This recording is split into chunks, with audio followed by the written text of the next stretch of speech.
Welcome back, everyone, to another episode of the Fighter The Analyst. I'm your host, GK The Fight Analyst, and this here is my man, Peter Petties. What's up, bro? What's going on? Chilling. Enjoying the Saturday. Excited for some fights. Oh my God, hell yeah! Finally, we're back. We're back on track. Fights are here. Sports is back, and we get some normalcy back. And I'm ready to go, ready to fire away these picks, these bets, and just get some good nights of fights. So, what have you been up to during your downtime in the quarantine? What's going on? Just working, trying to fight my biggest fight, which is obesity. Nah, just trying to, stay positive at this point. Supposedly it's starting to look up here in Maryland, with at least starting some outside work for gyms. But outside of that, just really staying focused. I'm blessed, I can say, to still at least be employed and have some income coming in. Yeah, true. Outside of that, I think I'm with the masses of ready to get back to somewhat of normalcy. Maybe even if we could just open up some gyms, you know what I mean? Yeah, Because being stuck in a house is getting a little old, but I understand the procedure. So, yeah. I yeah, I mean, mean, especially how this is going down right now. You know how Souza just got popped with the Rona. It's crazy. Their cornerman got popped with the Rona as well. So it's kind of crazy. It's really insane. It's great that they're going through all the precautions and that they were able to catch it and keep him away. And when I saw him face off for Hall, they were the only two that were really doing any type of social distancing, and the only two that wore masks and gloves. So it was kind of odd. It was thinking to my head, I'm like, does one of these guys actually have this? Is that why they're so far apart? And sure as shit, Souza popped with it. It was insane, yeah. bro. I I mean, mean, did you see some of the tests that they were doing on these fighters though? Like, did you see some of the film that they were yeah. taking? I mean, with the little thing all in their nose, it's I wild. I can't mean, get I'm over it. I'm more surprised that only one person missed weight. True. Yeah, only one missed weight. I mean, everybody else was dead on. Even the guy with the actual virus. Yeah, Mm-mm. go Yeah. go figures. But man, we got a stacked card. Like this is stacked beyond belief. Every single fight is worth watching. Even the Carlos Esparza, Michelle Waterson fight is actually worth watching. This is an amazing card from top to bottom. So let's dig deep into these fights. Let's start on the prelims. We're gonna start off with Ryan Spann taking on Sam Alvey. Right now, Spann is a massive. I think he's 410, but probably moved a little bit closer to minus 500 favorite. Kind of insane. That puts Sam Alvey around a plus 330 underdog. Who do you got in this fight? Would you take a Mm. bet on this at all?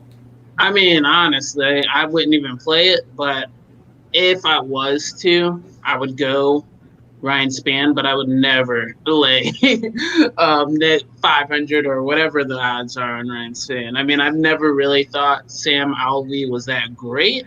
I think he's one of those guys who's just a tough guy, and sometimes pulls out wins. But for the odds, I wouldn't play it. I mean, if you're just trying to play some fun money, go with Sam Alvey, but I would not recommend it at all.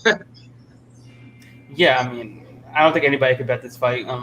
Even inside the distance line, I think you're probably around minus 140, 150, which is a little bit insane to be paying on, Ryan Spann.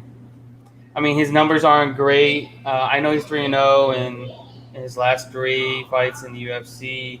Sam Alvey's 0-3. I mean, it should be a fairly easy win, but there's no value. Even taking him by knockouts plus 170 is not enough value for me to really take here. Because it's not really a given that he's going to go in there and knock him out. It's not a given he's going to go in there and submit him. So uh, it's just a pass, betting wise.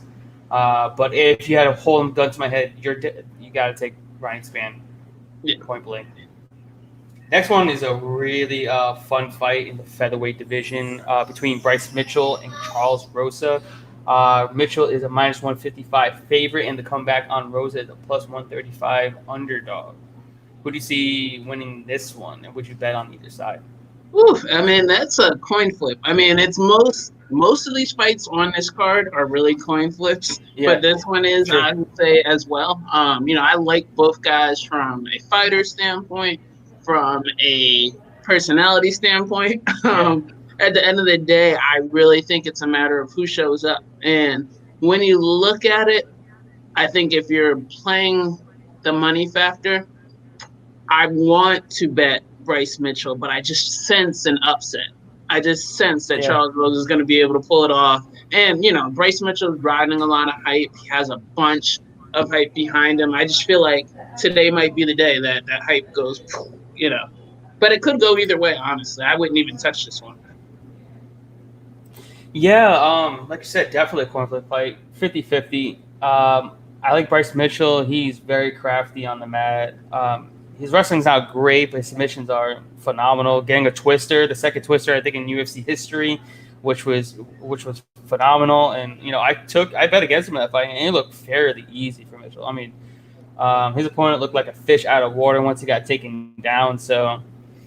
And then you have Charles Rosa, who had a not really of a Hail Mary, but not no one saw him submitting Manny Bermudez. I definitely didn't see him submitting Manny Bermudez off his back, in an armbar. But I feel like if Rosa gets taken down like that, I think Mitchell has a much better top game than Bermudez has, much better submission defense. But I think it's just gonna be a ton of scrambles. And if Rosa keeps it standing, I think he probably could win. You have Mitchell usually gasses in closer towards the end of the second round, and then he's completely gassed in the third. So if Rosa can take one or two, he's live to easily take round three. And I think for him to win a decision, there's like plus 240. That's the kind of stab I would take on this fight. I really want to take either money line. I don't think there's much value either side on the money line. But yeah, taking like a decision prop on either side, I think Mitchell's at least plus 145 to win the decision. So either way, I think a prop bet is the way to go in this fight. I wouldn't load up on either money line here, preferably a pass. Moving on to the welterweight division, amazing fight between two absolute savages. Vicente Luque taking on Nico Price. Vicente Luque is a minus 275 favorite, and the comeback on Nico is a plus 235 underdog. Who do you have in this one? I mean, who do I have? Probably Vicente Luque, but I would not count out Nico Price just because he's a wild man. You never really know what he's gonna do. I believe this is the second meeting of these two, correct? Yeah, that's So true. The yeah, first it's kind time, of like the first one was. I think Luque took it pretty decisively, didn't I think it was a club sub. I think he knocked him down and got the sub fairly he? easily. Okay, yeah. So I mean, I don't know. I would say at the end of the day, whenever you get a rematch, I know there's probably some vengeance. There's a few things that you can do better, but I'm not sure, especially with things being the way that they are right now. Knowing that training is not really at 100% for anyone realistically with this pandemic, I'm leaning towards Luque doing it again. I mean, it makes complete sense. Luque does have more tools in the tank, but it's really hard to count out Nico Price because he has the ever-changing, KO power. Just one punch from him can really change the landscape of any given fight. You're talking about he's one of the hardest hitters at 170 pounds, and Luque didn't look great in his last two fights. He got beat to shit by Wonder Boy, like easily. It wasn't even. It was a walk in the park for him, just outstriking him at range. And then he fought Perry, where Perry probably definitely won that. I think, to me, and I bet on Luque pretty heavily, I think he lost that fight. And Perry's not a good fighter. He's not by any stretch. He can brawl, but he's not a good fighter. And I think Nico has more power than Perry does. And all the strikes that he absorbs, Luque, I think eventually his chin is gonna give way. I mean, he's been taking a ton of damage. You're talking about Luque is absorbing 5.34 strikes per minute. That's a shit ton. And he's not facing a bunch of he's not facing a bunch of guys that have no power. I mean, Perry has power. Bam, or whatever, has great power as well. He took a shit ton of damage in that fight. Derek Krantz gave him a ton of damage and knocked him down in that fight. So here comes Nico Price. He's plus 235. He's plus 380 by knockout. I mean, that's crazy. I know Vicente Luque is probably the right side. He's probably going to win. But you giving me Nico Price to win by knockout plus 380, I'm all over that. I think that's a great value bet. And even if you're throwing $10 on it, you're getting back almost $40. So I think that's great. I don't think there's much value on either side. I think it's lined about right because Luque is the better fighter, but I'm taking a shot, and I'm going to take a shot on KO here. Nice. Moving on. In the strawweight division, we have Carla Esparza, who is a minus 140 favorite, taking on Michelle Waterson. Going to come back on her. It's plus 130. Who do you got in this one? I'm leaning towards, this one's even harder. The striking side of me wants to lean towards Waterson. The other side is Carla's going to wrestle the shit out of her. So it's like I'm undecided. But how good is her striking, though? Say it again? But how good is her striking? Like, is Carla? it that level? No, like Waterson. Like, how levels above Joanna is she for Carla? You know what I mean? Carla's faced high-level strikers. Is she better than Alexa Grasso? Is she better than Joanna? I don't know. I don't think so, obviously. I mean, it's really tough. Think so. It's like, I guess from a fighter standpoint, even when I look at striking, it's like similar. Let's go back to the Luque fight. When you're breaking it down, you look at it as, Wonder Boy beat him up, but Wonder Boy's style is Wonder Boy style. You know what I mean? He does that to everyone. He's good at keeping the range. He's good at fighting from a distance. If you're not able to close that range, he's going to destroy you. And he's done that with everybody except for Anthony Pettis for the most part because of him able to close the range off the cage. And then when we look at striking for Esparza, Joanna's probably, I would say, one of the best pure strikers as a woman outside of Valentina. She's probably one of the best pure strikers. And if you look at what she does from her volume to her punching, to her range that she keeps, it's a different type of striking than what Waterson's going to be looking for. She's going to be looking for your front kicks, your roundhouse kicks. She's not really looking for a jab, cross, and just going to throw 4, 5, 6 punches at a time. I think that's a different type of striking. So I believe on her kicks, Esparza's going to catch a kick, take her down possibly, and then it comes down to if she's going to be able to get up. I'm leaning towards, if I had to, I'm leaning towards Esparza. I don't think Waterson's going to be able to get up. I think, who'd she just fight recently and she lost a decision? Was it Andrade? Joanna. No, it was Joanna. It was Joanna? Okay. Yeah, she beat the dog shit out of her. Yeah, it was close. Yeah, I want to give Esparza credit. I think her striking's gotten way better than it has been. Yeah, and I think she's always going to mix in her takedowns. So I think she has a little bit more threat. So if I had to lean, I'm leaning towards Esparza. Yeah, I definitely agree with you here. I'm actually pretty large on Esparza. I think I think she's progressed. And the level of competition that she fought is night and day compared to Waterson. I mean, you talk about Tatiana, she fought Joanna, she fought Rose. I mean, the list goes on and on. She fought much better strikers, much stronger grapplers, and she was able to take majority of them down. And Waterson only defends 57% of her takedowns. So for every 10 attempts, which Esparza averages 10 takedown attempts per 15 minutes, so she's going to get at least 5 of those.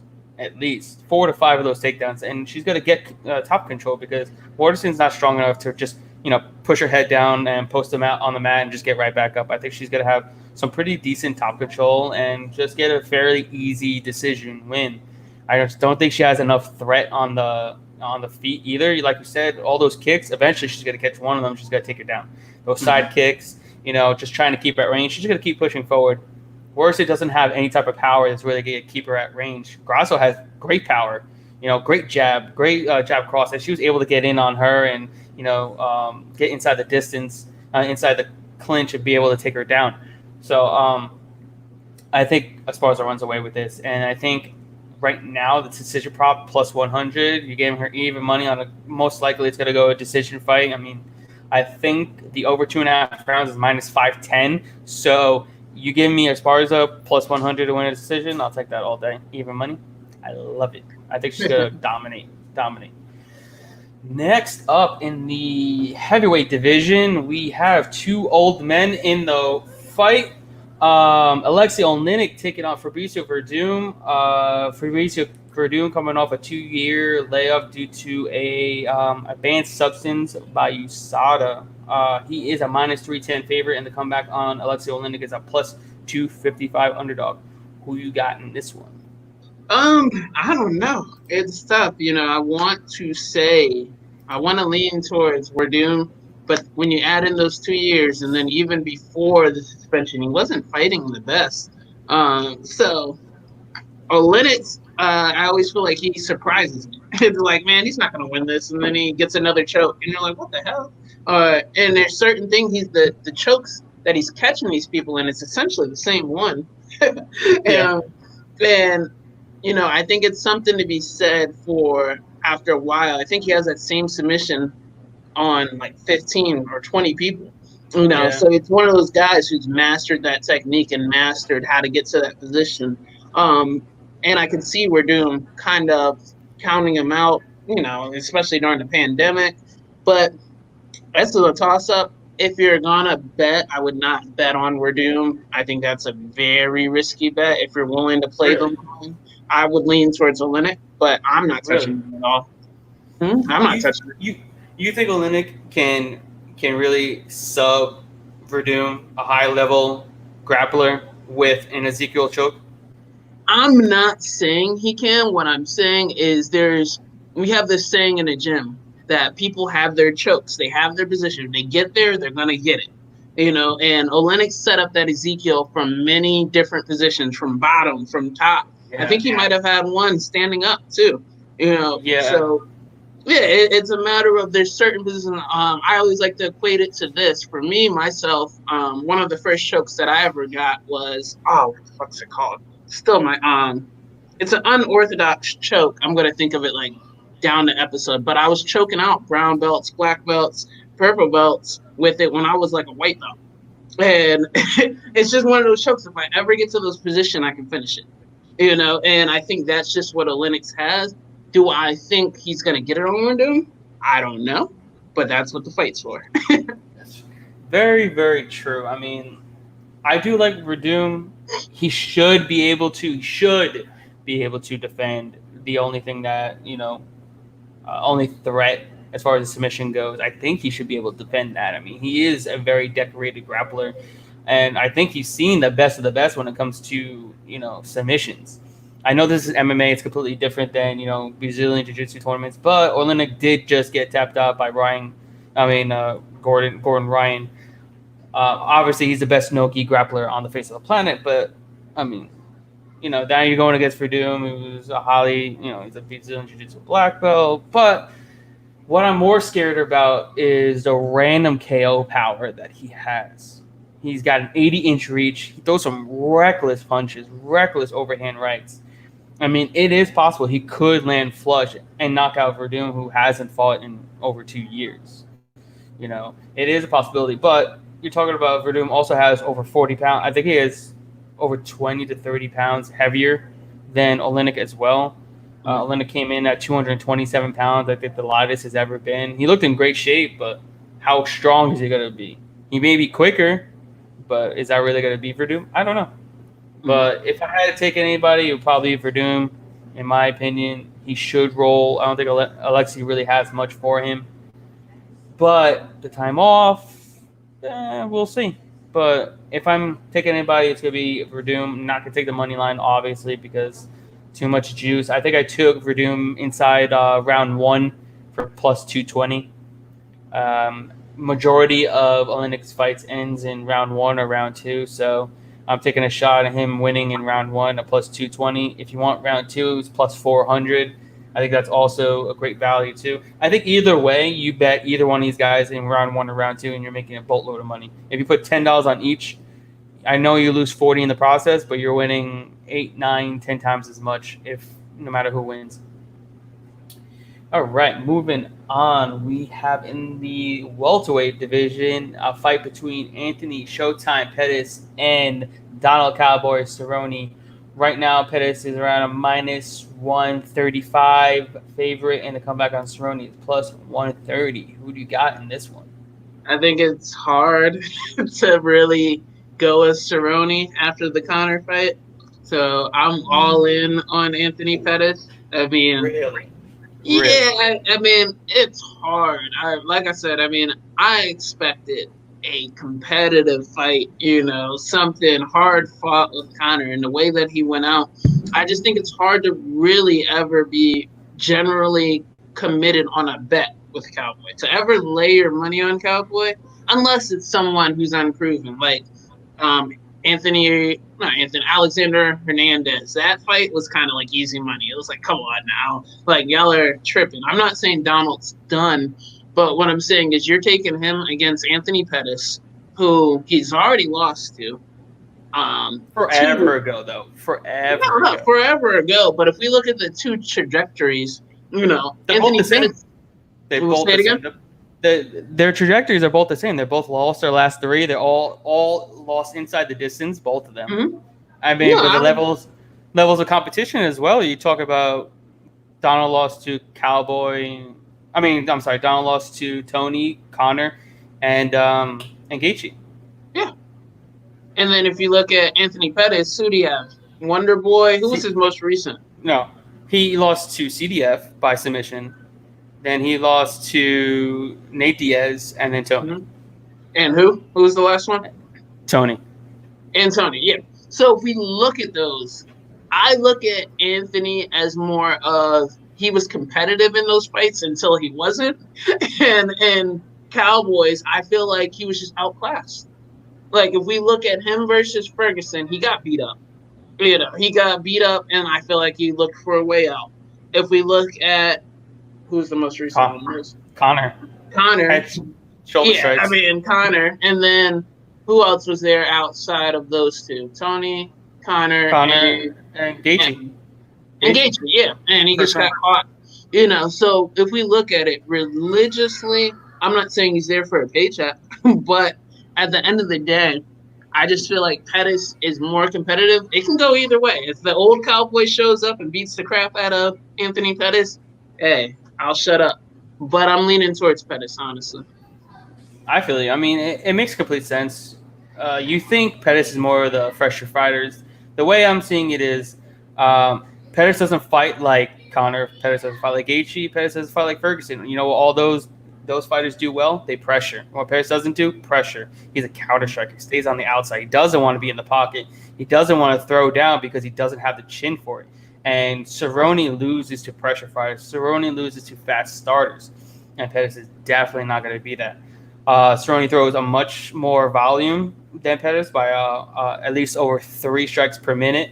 He throws and he lands over 2 more strikes per minute than him as well. So you have all those tickets to a factor. I feel like Pettis has to knock him out because if this goes later into the rounds, that's when Pettis quits, and that's when Pettis slows down. So the later this fight goes, is better for Cerrone, as always. That's how all of his fights go. But I think he picks it up, and if this fight goes to decision, I think it's Cowboy all day. If Cowboy wins it by decision, it's plus 400 to win by decision. And I think this fight's going to a decision. I think both of them got enough, chin left on their shoulders that they could take punches from each one of them. They're both not crazy knockout artists. They do have power. But I think it's going to be more of a timid fight between the two. And I think Cerrone's a better distance striker than Pettis. Pettis got good kicks, but I think Cerrone's going to put more pressure on him, put more volume on him, and he's going to break him down towards the end of this round. And then I took him by decision at plus 400. I took him on the money line plus 130. But I'm really loving that decision line plus 400, 4-1 odds. Throw $10 on there, get your 40 back. I love it. It's not bad. I mean, I'm still leaning towards Pettis. I just think he's too fast. Even now, I think even at 170 though. Even at 170, he's pretty slow. If anything at weight, I firmly believe outside of it, once they just start, they're both really 55ers fighting at Yeah. 70. So you just take Yeah. out the weight cutting addition. I just think that fast twitch is going to catch him.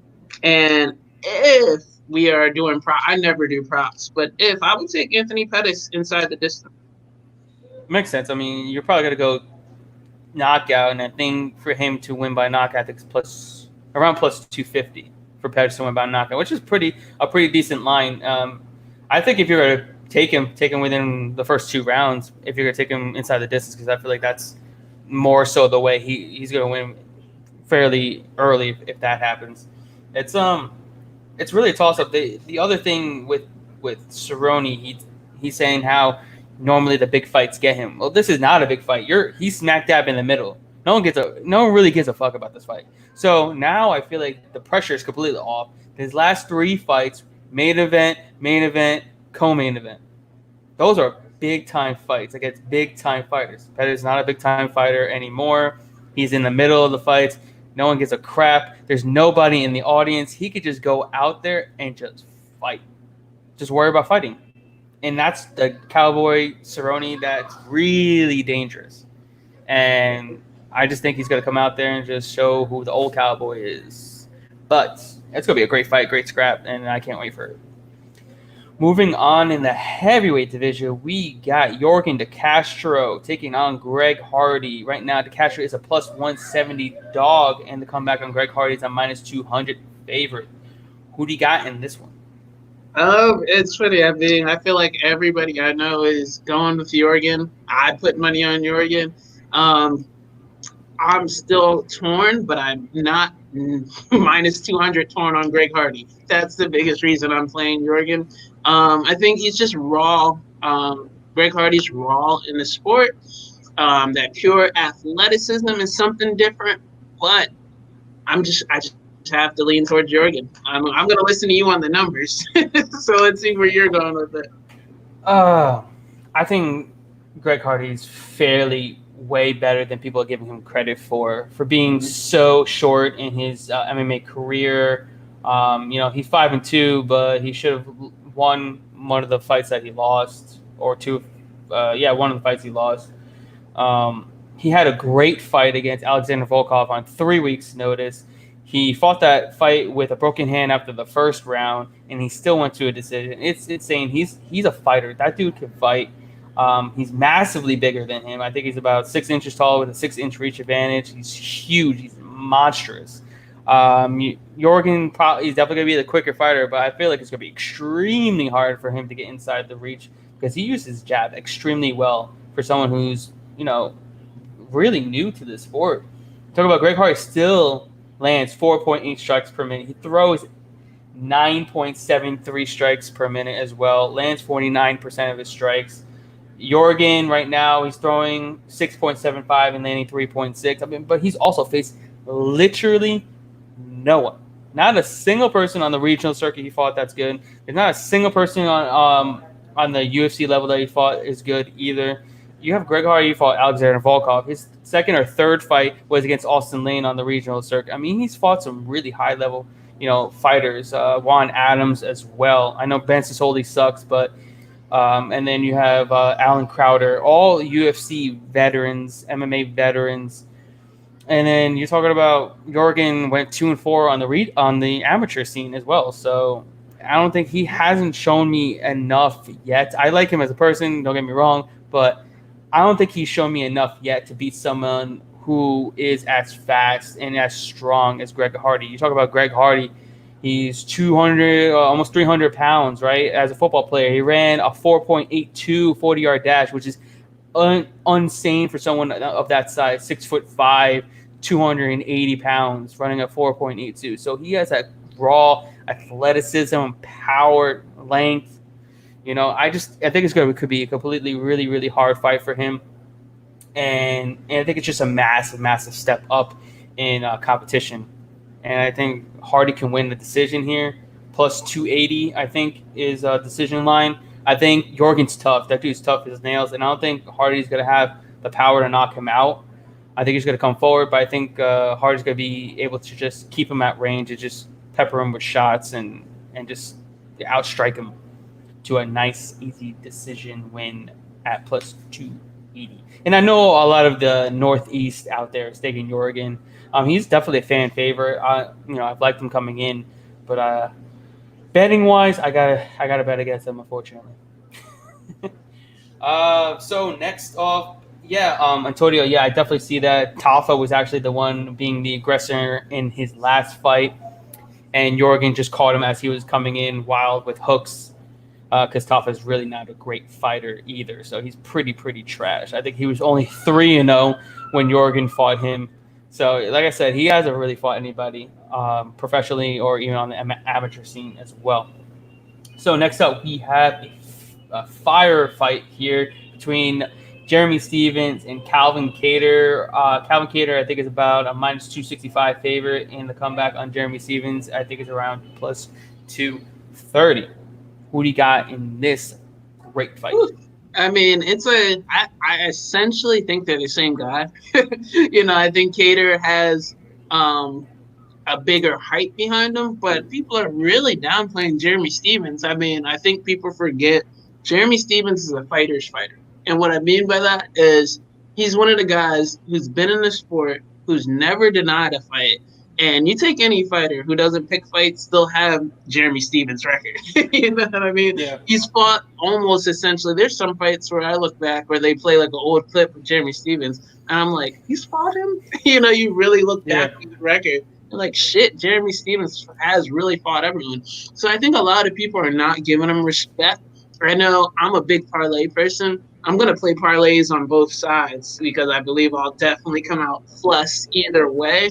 But I really like Stevens in this fight, especially I saw some statistic on guys that miss weight and how they win 70% of the fights. So I'm like, numbers are on his side. I believe it's a barn burner. It's whoever catches who first. And I definitely believe they're going to stand in the middle and trade.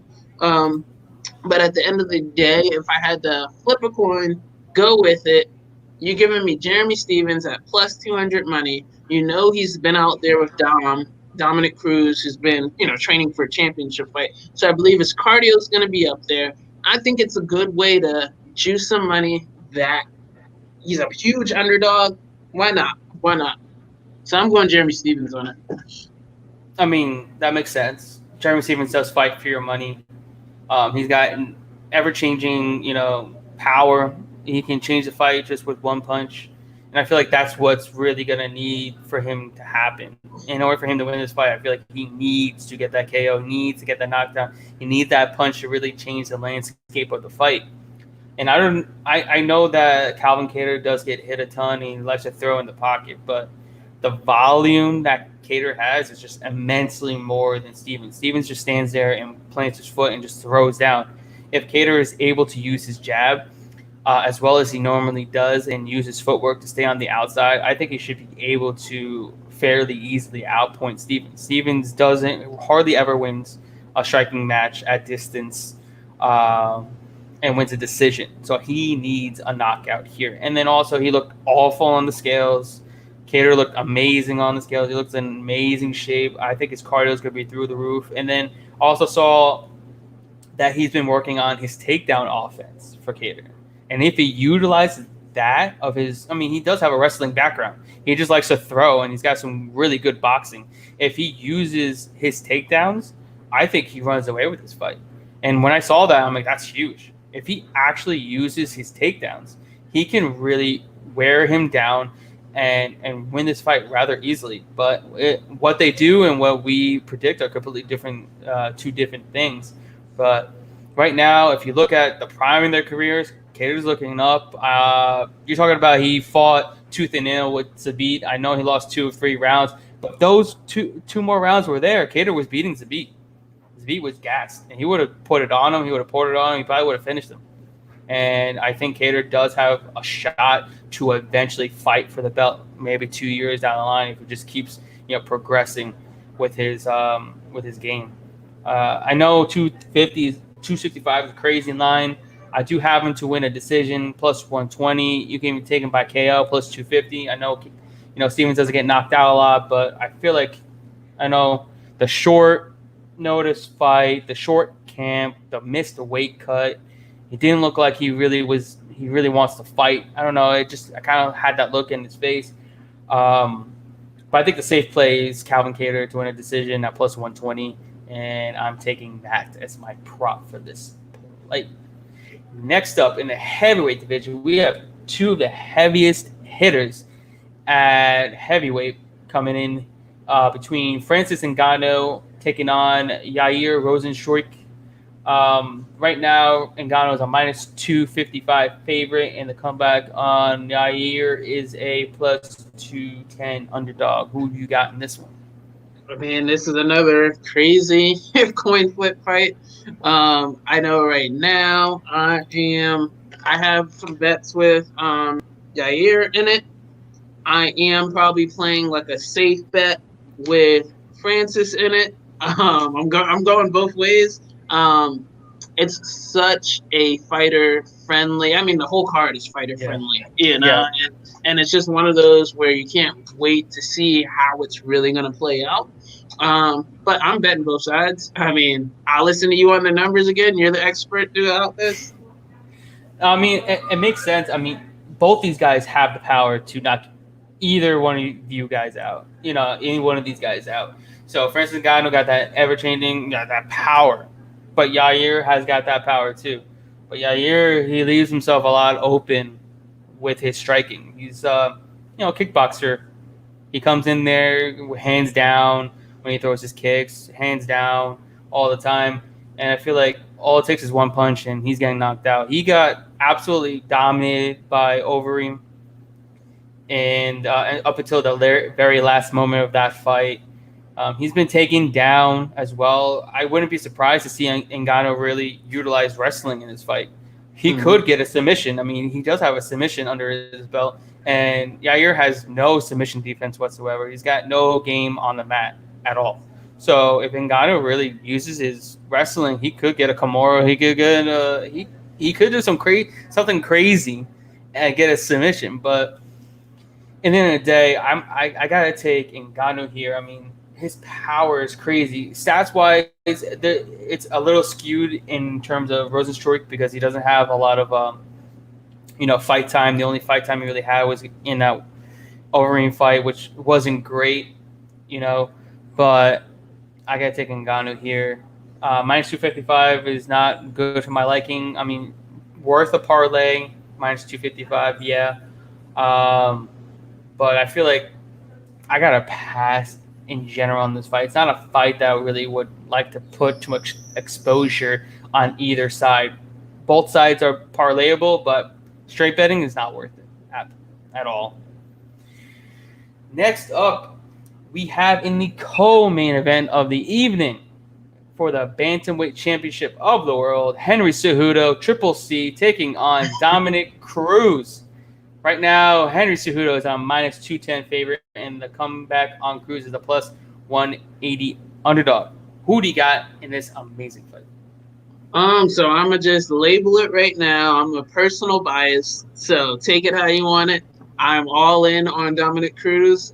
This is my personal bias. I will say he is honestly, when I got into the sport, he was one of my favorite fighters. Still is one of my favorite fighters. Trained with under my coach for a brief time before the split. Lloyd ran into him randomly at Bellator when I snuck in when I was just out there in California for a jiu-jitsu tournament.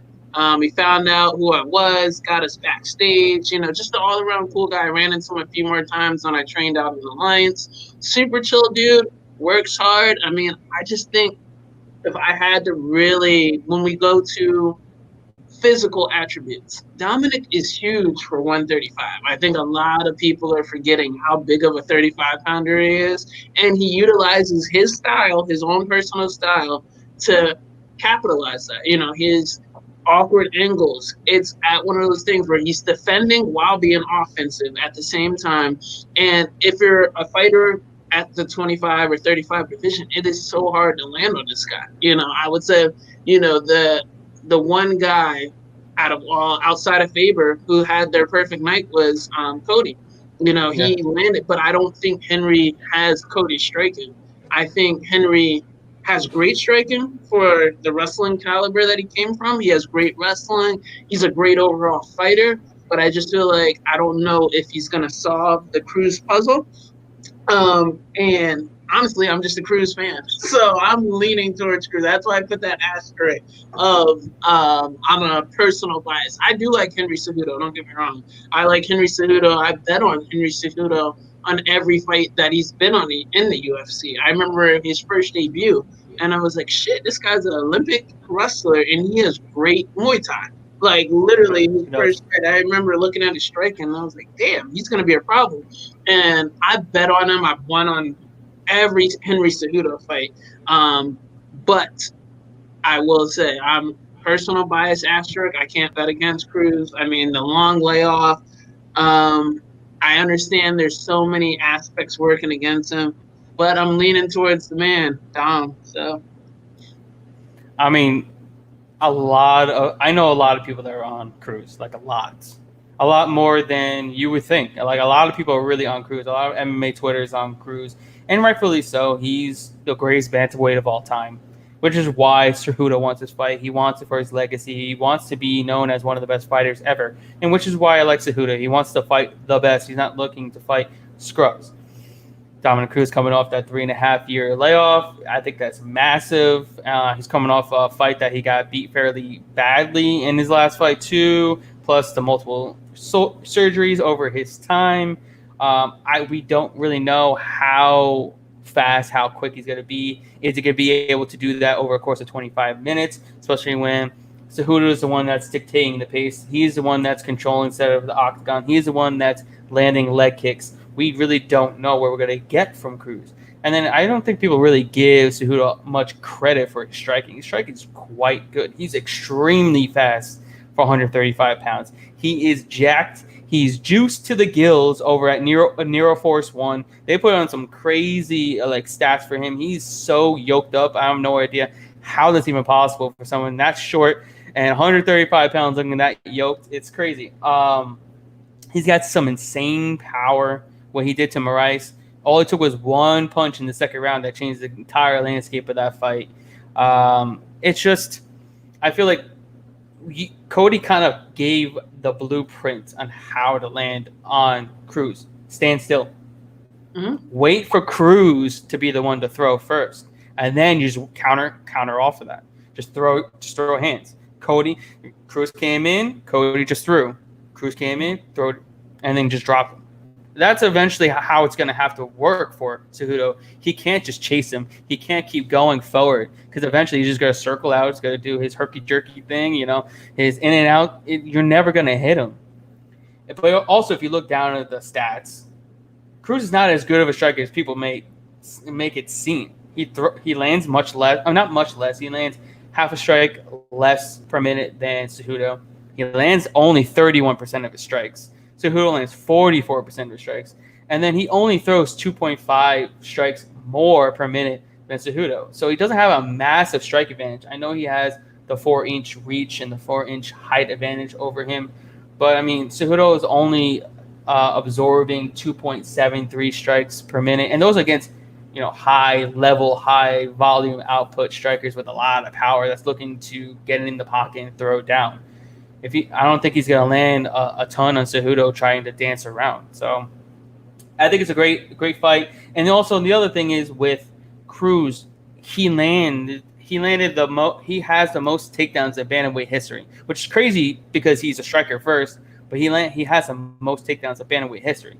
I don't see that being a part of his game here. If he can't implement that, Cejudo knows the only thing he has is striking. That takes away one completely different avenue for Cruz to kind of keep him off balance. The way Cejudo has that wide stance, I think it makes it harder for anyone to shoot in on him. I think he's only been taken down once in his entire UFC career. One time out of 9 attempts. It wasn't a ton, but it's still enough to show that he does have great defensive wrestling. I don't think Cejudo does a ton of wrestling in this fight. Believe it or not, but I think he shows that he's a great striker. I think he shows that he can really strike here, and I think it's going to be a great fight, a phenomenal fight. And I got Cejudo to win the decision. I think for him to win the decision, plus 120. And I just think the power shots, the quickness, I think he should be able to take it. I don't think the barrage of strikes from Cruz is going to do enough on the judges' scorecard. I think the power and the fight changing power of Cejudo is really going to do more in the judges' eyes, in my opinion. I think it's going to be a great fight, and I can't wait for it. And getting to the main event of the evening, probably arguably one of the greatest fights ever. Probably will be a Hall of Fame fight at the end of the day, between Tony Ferguson and Justin Gaethje. Right now, Tony Ferguson is a minus 190 favorite, and the comeback on Gaethje is plus 175.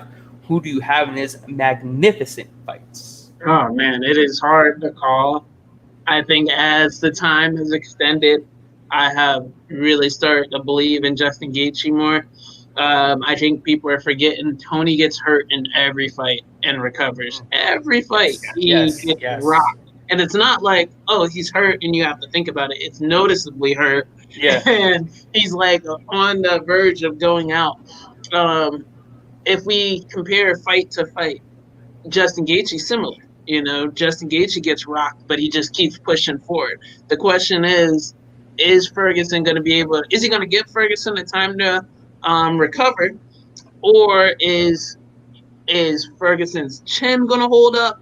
At the same time, is Ferguson going to be able to impose his will from the elbows to the knees to the nightmare that he is in that third or fourth round? And is Gaethje going to be bleeding all over the place? I think that's the fight all fans are looking forward to. If we had to really compare it to, if this turns out to be a Joanna,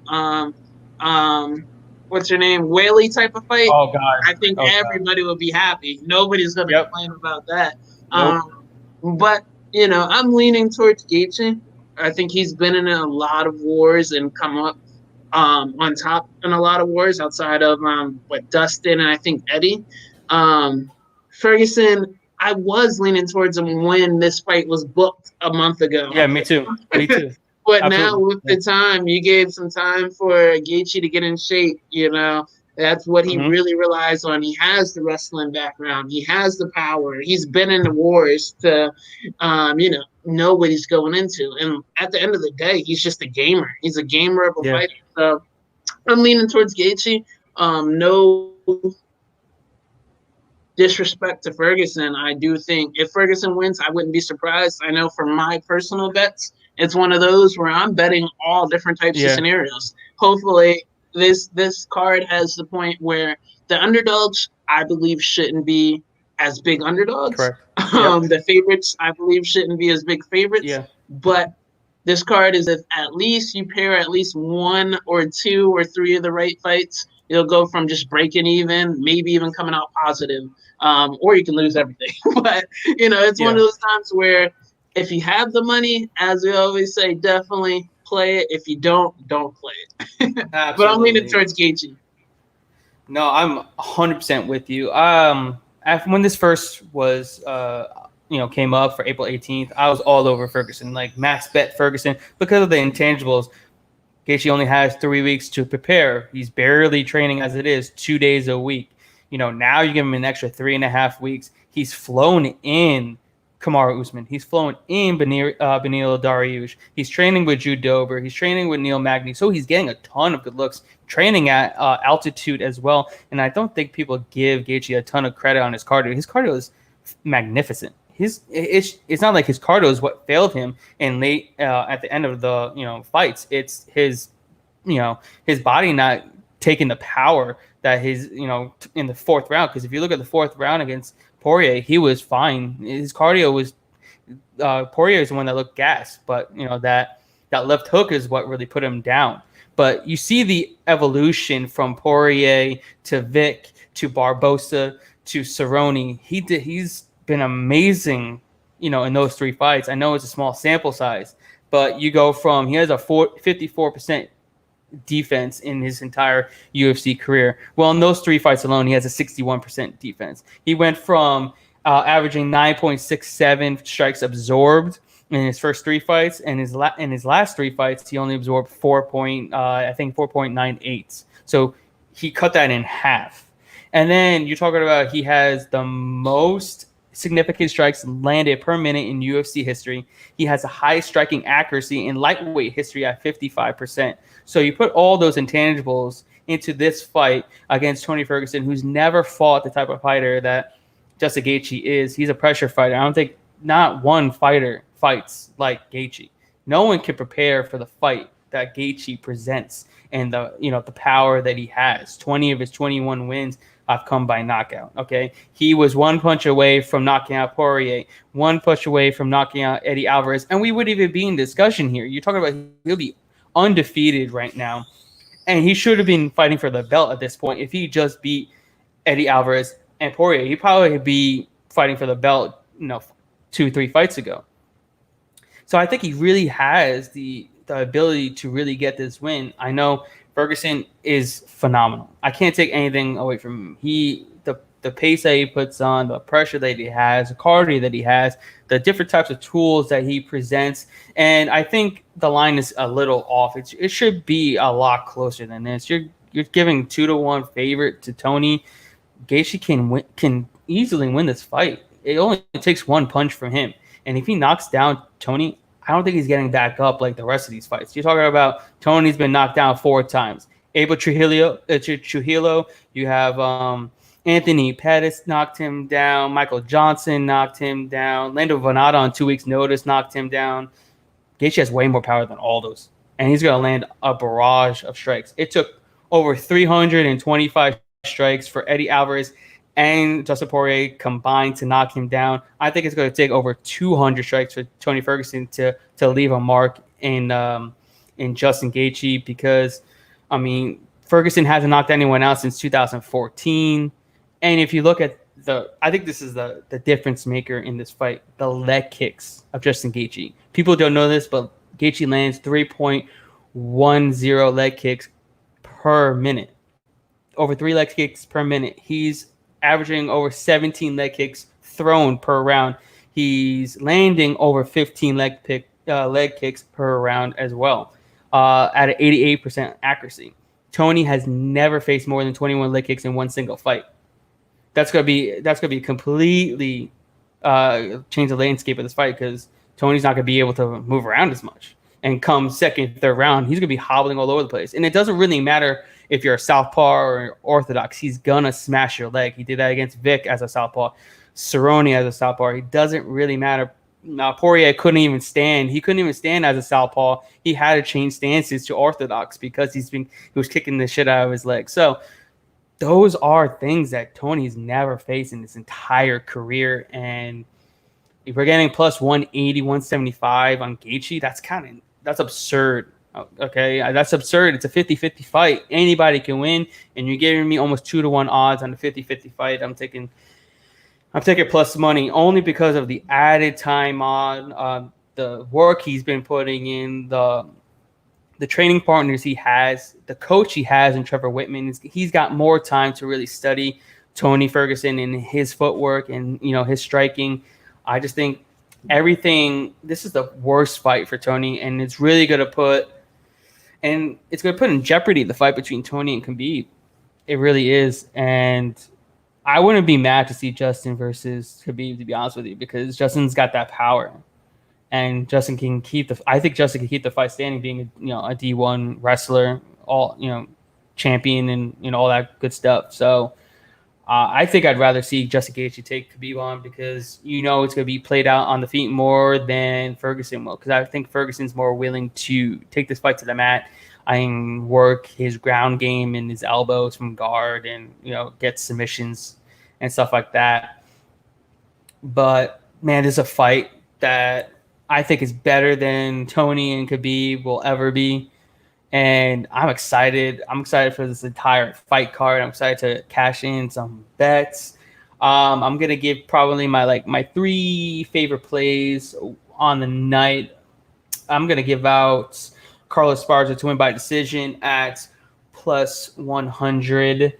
I like Cerrone to win by decision at plus 400, and I like Justin Gaethje just to win on the money line at plus 175, plus 180. So I'm giving you plus money all around. So if you gotta give out some plays, what's your best bets on the night?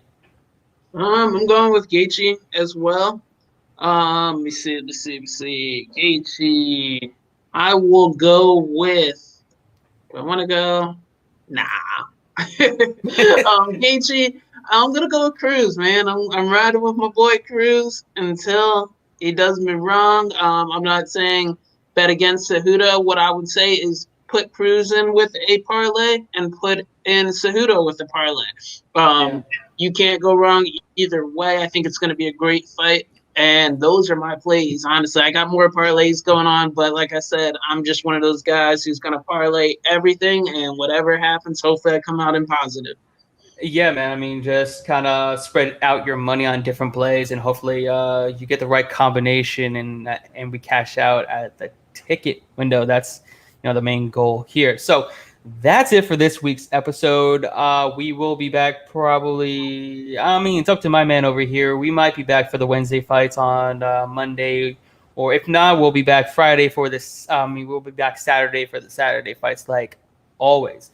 With that said, man, where can everybody find you on the social media verse You universe? guys can follow me on Instagram and Twitter at Why So Serious MMA, or just friend request me at Peter Petties. Don't be weird. So, don't be weird, guys. Don't be weird. yeah. You guys know where to find me. Fight Analyst on Twitter, The Fight Analyst on IG and Facebook. With that said, we are out. We will see you at the ticket window, cashing out tonight. Have fun.